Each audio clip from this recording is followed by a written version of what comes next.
Okay, guys, in this video, we're going to talk about giving eye, ear, and nose medications. And sometimes we think, oh, eye drops, that's so basic. But honestly, there is a right and wrong way to do it. So we're going to show you the right steps. So for all of these, you want to make sure the eyes, ears, or nose is clean before you instill the medication. So first, let's look at eye drops. Again, wipe off the eyes, make sure there's no excess drainage before you get started. Now grab your eyedropper bottle. And then you're going to want to use the thumb of your non-dominant hand to gently pull down on the lower eyelid of whichever eye is prescribed.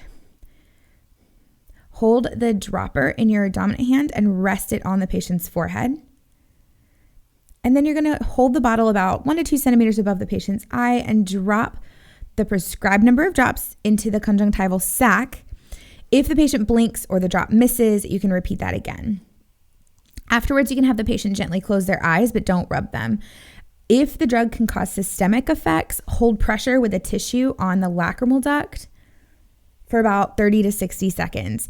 A good example of this would be a beta blocker eye drop, like something like Timolol. This just keeps the drug from going systemic. And of course, repeat it on the other side if it's prescribed. Now let's talk about ear drops. So you want to have the patient lie on their side or in semi-Fowlers with their head turned. For an adult, you're going to pull the pinna up and back, but for children under 3, you want to pull the pinna back and down. Then you're going to hold the dropper about 1 centimeter above the ear canal and then drop in however many drops is prescribed directly into the ear canal. And you want to have the patient stay in that position for about 5 minutes if possible. You can gently massage the tragus to help the medicine go down, and then after 5 minutes, you can repeat on the other side.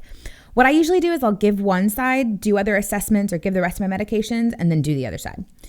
So lastly, we're going to look at nose sprays.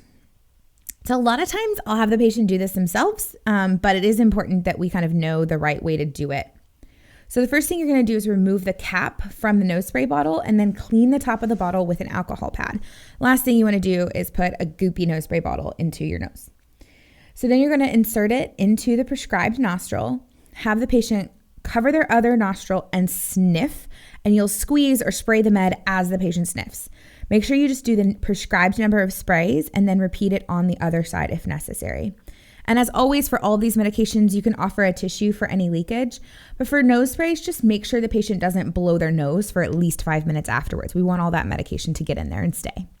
So that's it for EENT meds. Make sure that you don't get complacent with these. I know it feels really basic, but proper administration is super important to make sure that the meds go where they need to. All right, guys, go out and be your best selves today. And as always, happy nursing.